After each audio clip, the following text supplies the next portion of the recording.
Hello বন্ধুরা, welcome to only sports view. তো এই ভিডিওতে আবারও আইএসএল নিয়ে বেশ কিছু আপডেট রয়েছে। তো আইএসএল ইস্ট বেঙ্গল ও মোহামেডান এসসিকে নিয়েও বেশ কিছু আপডেট রয়েছে। তো ভিডিওটি সবাই শেষ পর্যন্ত দেখতে থাকো, আর চ্যানেলে নতুন হয়ে থাকলে চ্যানেলটি সাবস্ক্রাইব করে পাশে থাকা বেল আইকনটিকে অন করে পাশে থেকো। তো ফার্স্ট আপডেট হলো উড়িষ্যা এফসিকে নিয়ে। তো উড়িষ্যা এফসির প্লেয়ার রয় কৃষ্ণা তার এসিএল ইঞ্জুরির জন্য সেই পুরো সিজন থেকে ছিটকে যাওয়ার জন্য তো সেই জায়গায় একটা নতুন প্লেয়ার আনবে। তো সেটা তোমাদের আগেই জানিয়েছিলাম, ডোরিয়েলটনের সঙ্গে কথাবার্তা বলছে উড়িষ্যা এফসি। তো উড়িষ্যা এফসি থেকে অবশেষে ডোরিয়েলটনের নামটা ঘোষণা করে দিল। তো এই ডোরিয়েলটন এর আগে সে বাংলাদেশের ক্লাব বসুন্ধরা কিংসের হয়ে খেলেছে। তাছাড়াও সে এর আগে কেরালা সুপার লিগের হয়ে খেলছিল। কেরালা সুপার লিগে সে হাইয়েস্ট টপস গোল স্কোরার ছিল।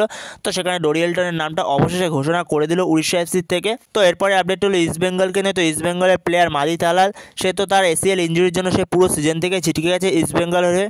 তো সেইখানে ইস্ট বেঙ্গল নতুন তো প্লেয়ার আনবেই। তো সেখানে ইস্ট বেঙ্গলে যেরকমটা শোনা যাচ্ছে, তো সেখানে দুজন প্লেয়ারের সাথে ইস্ট বেঙ্গল কথাবার্তা বলছে, একজন স্প্যানিশ প্লেয়ার আরেকজন হলো ইংলিশ প্লেয়ার। তো সেখানে যতটা শোনা যাচ্ছে স্প্যানিশ প্লেয়ারের সঙ্গে কথাবার্তাটা বেশি দূর এগিয়ে গেছে ইস্ট বেঙ্গলে। তো সেই প্লেয়ারের এখনও নাম শোনা যায়নি, কোনো প্লেয়ারেরই নাম শোনা যায়নি যে এই কনফার্ম হয়ে গেছে। তো সেখানে যেরকমটা শোনা যাচ্ছে স্প্যানিশ প্লেয়ারের সাথে কথাবার্তাটা অনেক দূর এগিয়ে গেছে ইস্ট বেঙ্গলে। তো সেখানে দেখা যাক ইস্ট বেঙ্গল যত শীঘ্রই সম্ভব হয়তো সাইনিংটা কমপ্লিট করে ফেলবে। তো তার আগে নাম জানতে পারলে অবশ্যই তোমাদের সাথে শেয়ার করে দেবো। তো এরপরের আপডেট হলো মোহামেডান এসসিকে নিয়ে। তো মোহামেডান এসসি একজন প্লেয়ারের সঙ্গে কথাবার্তা প্রায় ফাইনাল স্টেজেই হয়ে গেছে। তো তার নাম হচ্ছে সান হালডার। তো তার বয়স হচ্ছে 25 বছর। তো সে আমাদের ভারতীয় বংশেরই একজন প্লেয়ার।